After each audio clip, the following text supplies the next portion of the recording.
ক'ত গৈছিলা অথনিৰ পৰা বিচাৰি আছিলো তোমাক শৰ্মাজী ঘৰলৈ গৈছিলো ইহঁতে কিবা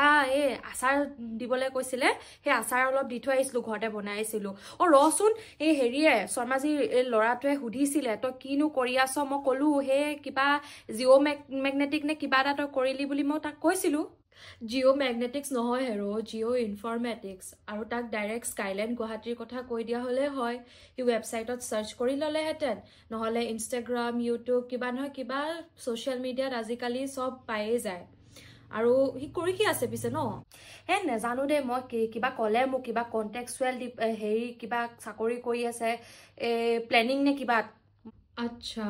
কিন্তু ইমানকে পইচা খৰচা কৰিলে আংকলহঁতে পঢ়াবলৈ কাৰণে তাক এতিয়া ইমান কম চেলাৰীত চাকৰি কৰিবলগীয়া হৈছে তাতকে তাক কোৱা এতিয়া GISৰ একদম পুৰা জৰুৰী হৈ আছে প্লেনিঙত তো স্কাইলাইনত এতিয়া এডমিশ্যন লৈ ল'বলৈ কোৱা আৰু 1 yearৰ পাছত তাৰ স্কিলছখিনি একদম গ্ল'বেল জব মাৰ্কেটৰ কাৰণে ৰেডি কৰি দিব